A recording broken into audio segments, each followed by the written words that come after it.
Hello, everybody. Scott Golden here with the Mid-South Wrestling Review Series. August 13th, 1983 is our episode for the moment.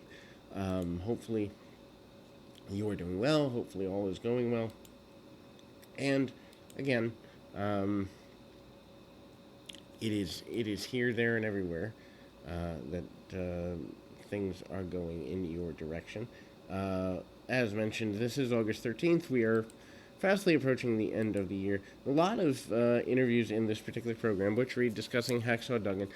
Butch Reed, still your North American champion. He kind of talks about Duggan being one of the more volatile individuals he's going to meet. He knows he's a fighter.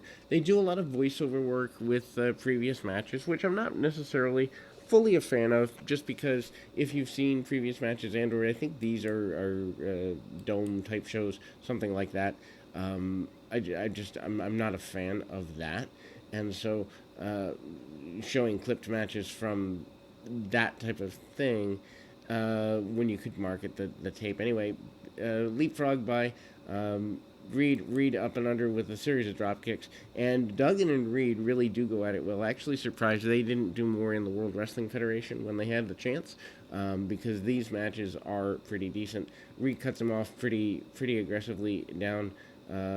I wouldn't say down low, but hits a pretty intense run there, and uh, you know, doubles up does Duggan. Duggan pretty assertive here, uses some basics, and then Reed takes him into an armbar.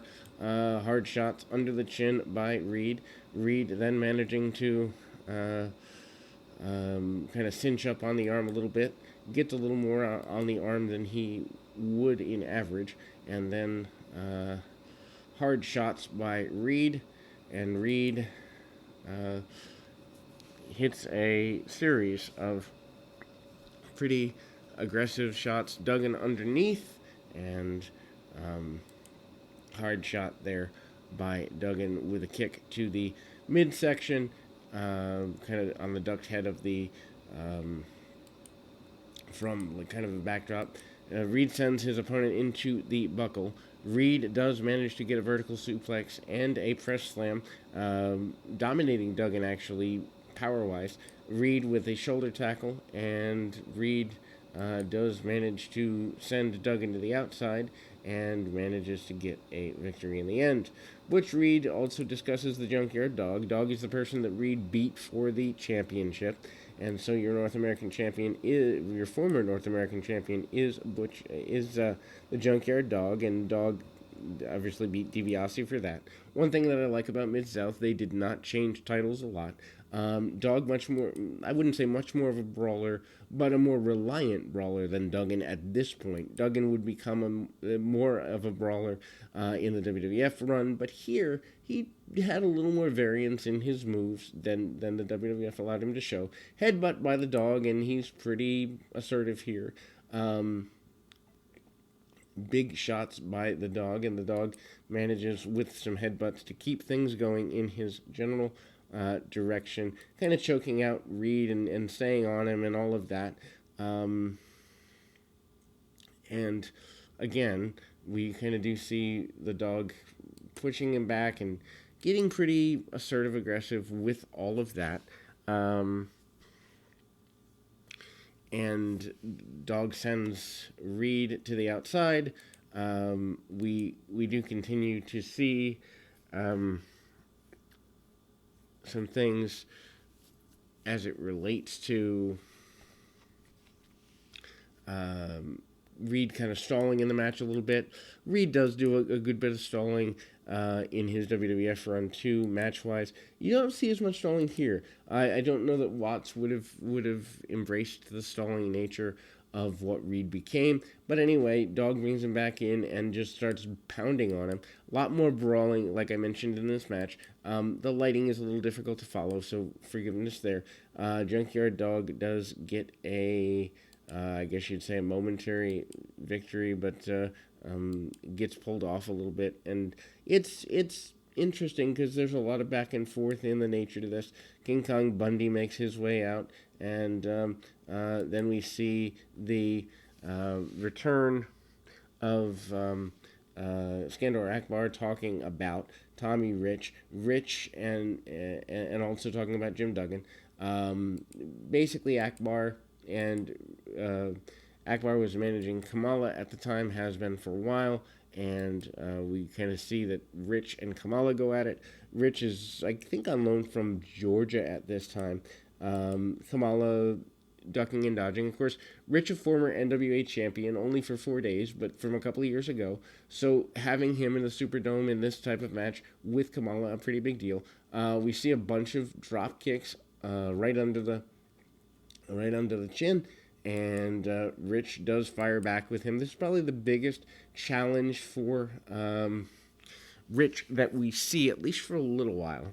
Kind of there in the nature of everything, and hard shots by Kamala. Kamala hits a chop to the top of the head and hits another pretty hard shot on Rich. There is a shot to the top of the head, busting Rich open in the process, and Rich manages to kind of get bloodied. So we do see a bloody Tommy Rich, and Rich, when bleeding because of the blonde hair and because of the complexion of his skin, Tommy Rich bleeding is a pretty big deal. It gets a lot of sympathy from certainly female fans, but most fans, male and female alike. And so Kamala pretty dominant throughout, and the referee trying to get Kamala to perhaps obey the rules a bit more. Obviously, that's not going to work. And then we kind of do see Kamala get the victory there. Akbar talks more about Duggan, and then we go to an interview with Mr. Wrestling 2, talking about facing Bill Irwin. That match is again joined clipped in progress. Bill Irwin was a major guy in the World Class area. By the way, if you haven't checked out our World Class series, over 320, maybe 40 episodes in that series there, and so worth checking out, certainly. Kind of continuing to go in that vein is a good idea. Anyway, we see Wrestling 2 and Bill Irwin. I think Wrestling 2 is still, at this point, the National Heavyweight Champion. I believe that belt coming out of Georgia. The tie-up between both men is pretty basic. Not that you would think anything less, but again, a big body slam by Irwin, and again we see the short knee by Wrestling 2. Doesn't get all he wants on the knee, so he can't go right for the pin. Irwin cuts him off for a little bit there, and ultimately, things are pretty aggressive, assertive. Needless to say, some shots by Bill Irwin, and snapmares him over, and we keep going in the general direction of a good bit of what's there. Snapmare takeover, and again we kind of see the Irish whips, reversals, and a shot by Wrestling 2 under the chin, several punches along the way, and he hits a big backdrop. Doesn't get all he wants on the backdrop, but does manage to position and gets the knee lift and gets the win. We go to Bundy and Zukov, which is an odd team, versus Horner and Rathke. Rathke, an enhancement talent, not exactly the biggest deal. Zukov, obviously, your token Russian, and kind of that continues a little bit.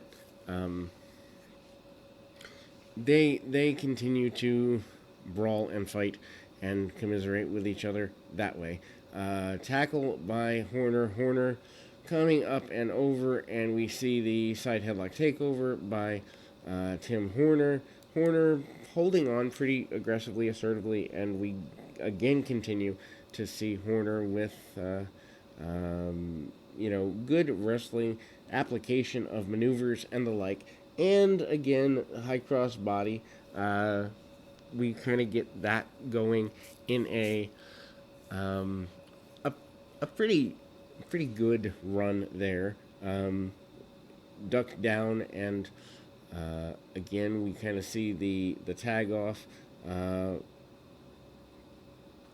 Horner's partner not as successful as he is. Also, Bundy comes in and a big splash in the corner, which is a big move from Bundy. No pun intended there.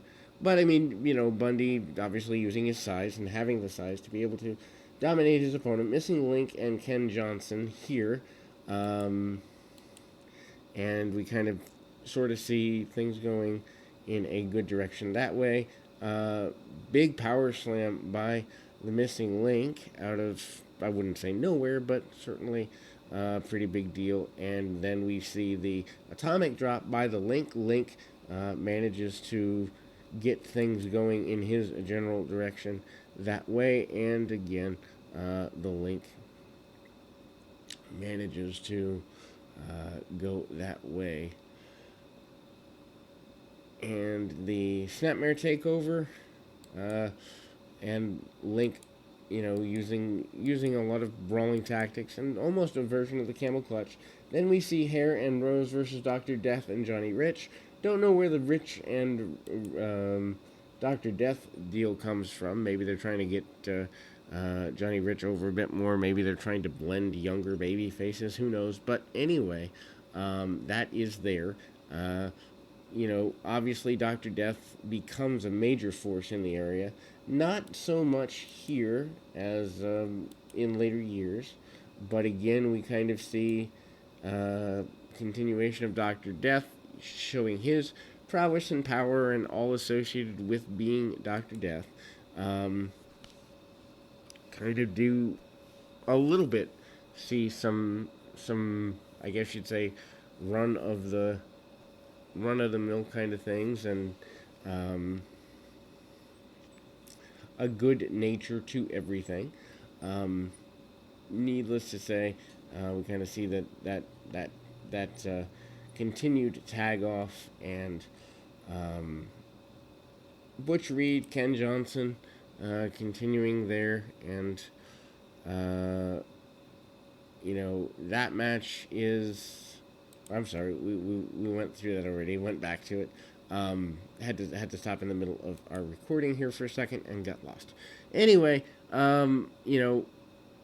we kind of see more of the issues with Dr. Death showing a little bit of his power and assertiveness more aggressively than he normally does. This match, though, does lead to, obviously, Death's team winning, and we'll close with that here.